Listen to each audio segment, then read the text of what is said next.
Capítulo Helena 14 de Machado Camargo de Assis ia sentar-se à mesa quando lhe entregaram a carta de Estácio. Leu-a para si, mas a filha leu-a nos olhos dele. Uma aura de bem-aventurança desrugou a fronte do médico. Seus lábios, coisa pasmosa, abriram-se num sorriso franco, sorriso que chegou a desabrochar em gargalhada, a primeira que Dona Tomásia lhe ouviu. Acabado o jantar, Camargo deu conta do pedido à mulher, e os dois pais chamaram a filha à sala. Eugênia ouviu a notícia sem baixar os olhos nem corar. Interrogada, respondeu que era muito do seu gosto o casamento. Sim? Perguntou Camargo, simulando espanto. Eugênia fez uma leve inclinação de cabeça, com certo ar de quem dizia não acreditar no espanto do pai. Este pegou nas mãos da filha e puxou-a para si. Assim, pois, meu anjo, disse ele, casas-te por tua livre vontade? Estácio é o eleito do teu coração? Louvo a escolha que não podia ser mais digna. Serás herdeira das virtudes de tua mãe, que te proponho como o melhor modelo da terra. O mais consciencioso, pelo menos, acudiu Dona Tomásia, satisfeita e vaidosa do louvor do marido. Há de ser boa esposa, modesta, solícita e econômica. Econômica sem avareza, emendou Camargo. A riqueza não deve ser dissipada, mas é certo que impõe obrigações imprescindíveis e seria da maior inconveniência viver a gente abaixo de seus meios. Não farás isso, nem cairás no extremo oposto. Procura um meio termo, que é a posição do bom senso, nem dissipada, nem miserável.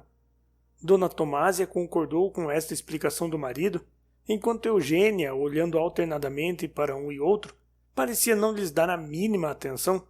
O pensamento estava em Andaraí. Ela via já na imaginação a cerimônia do consórcio, as carruagens, o apuro do noivo, a sua própria graça, a coroa de flores de laranjeira que a havia de adornar. Enfim, talhava já o vestido branco e pregava as rendas de malinês com que havia de levar os olhos a ambas as metades do gênero humano. Daquele sonho foi despertada pelo pai, que lhe imprimiu na testa o seu segundo beijo. O primeiro, como o leitor se há de lembrar, foi dado na noite da morte do conselheiro. O terceiro seria, provavelmente, no dia em que ela se casasse. Sabes que te amo, Eugênia, disse Camargo olhando para ela. Papai! Camargo não pôde dizer mais nada. O amor, um instante expansivo, volveu a aninhar-se no fundo do coração, onde sempre estivera. A satisfação do médico precisava do silêncio e do recolhimento para saborear-se. Foi então que Eugênia passou às mãos de Dona Tomásia. A mulher do Dr. Camargo via aquele casamento com olhos diferentes do marido. O que ela sobretudo via eram as vantagens morais da filha. Sentou-a ao pé de si e recitou-lhe um catecismo de deveres e costumes, que Eugênia interrompia de quando em quando com exclamações de obediência filial. Sim, mamãe, deixe estar. Mamãe há de ver. Dona Tomásia sentia-se feliz. O rosto, cuja expressão era vulgar, tinha naquela ocasião alguma coisa que o tornava sublime. Ela fez que a filha se lhe sentasse no regaço, e esta, sentindo que a molestava, deixou-se lentamente cair de joelhos, ficando entre os dela a olhar para ela. Camargo, entretanto, já não era daquele mundo. Passeava de um para o outro lado, com as mãos para trás, a morder a ponta do bigode. De quando em quando parava e olhava para o grupo das duas senhoras, mas era só maquinalmente. O seu olhar baço indicava que ele ia mergulhado em profundas cogitações. Naquele homem cético, moderado e taciturno, havia uma paixão verdadeira, exclusiva e ardente. Era a filha. Camargo adorava Eugênia.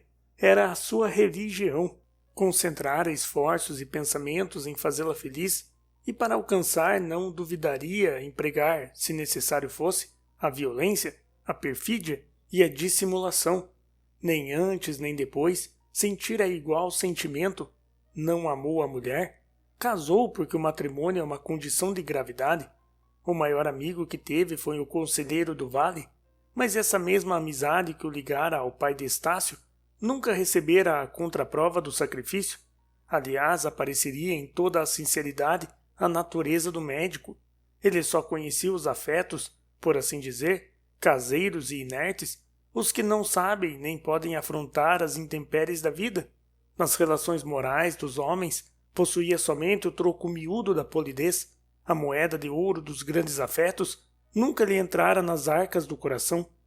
Só existia ali, o amor de Eugênia, mas esse mesmo amor, aliás violento, escravo e cego, era uma maneira que o pai tinha de amar-se a si próprio.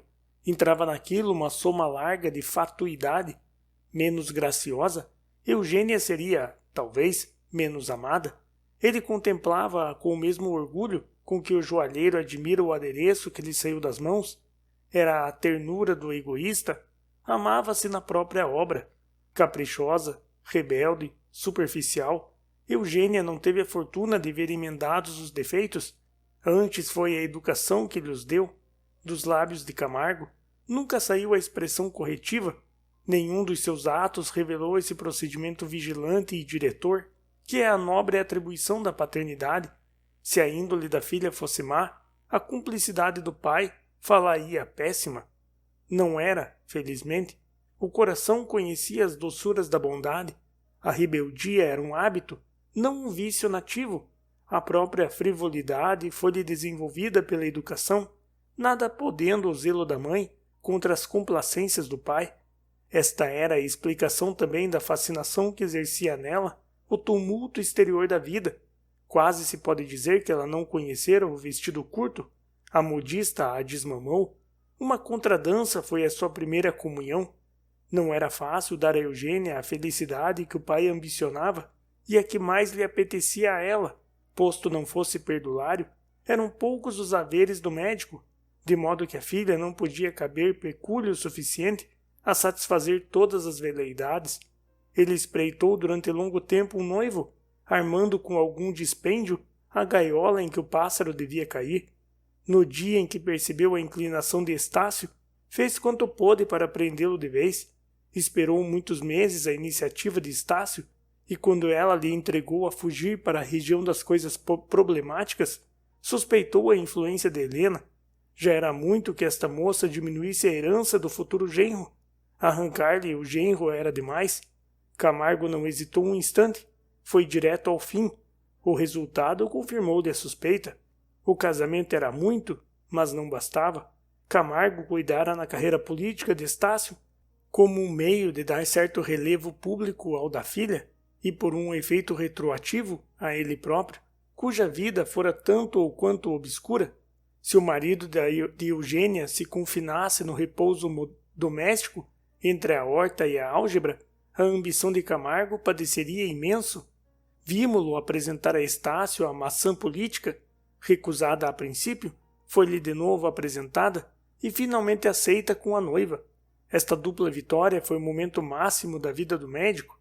Ele ouvia já o rumor público, sentia-se maior, antegostava as delícias da notoriedade, via-se como que sogro do Estado e pai das instituições. Vou entrar na cova dos leões sem a convicção de Daniel. Suspirou Estácio na ocasião em que cedeu às instâncias de Camargo. Seu talento amansará os leões, acudiu este. Assentou-se logo ali que o casamento seria celebrado na primeira semana de março. Os 2 meses de intervalo foram destinados a formalidades eclesiásticas e ao preparo do enxoval. Estácio aceitou tudo sem objeção. Dona Úrsula e Helena aprovaram o plano. A primeira acrescentou uma cláusula. Os noivos viriam morar com elas em Andaraí.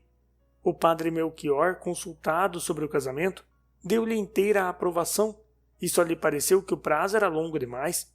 A efusão com que abraçou Estácio, as palavras de aplauso que lhe disse, impressionaram vivamente o mancebo. Desejava muito este casamento? Perguntou ele. Muito? Seu pai há de aprová-lo no céu. Até os mortos conspiravam contra ele. Estácio aceitou resolutamente o destino. A alegria do padre, ordinariamente contida e digna, transpôs os limites do costume para se mostrar quase infantil. Dona Úrsula não cabia em si de contente. Helena parecia colher naquele casamento a sua própria felicidade. Era a bem-aventurança universal que Estácio ia comprar a troco de um vínculo eterno. Surgiu, entretanto, um obstáculo temporário.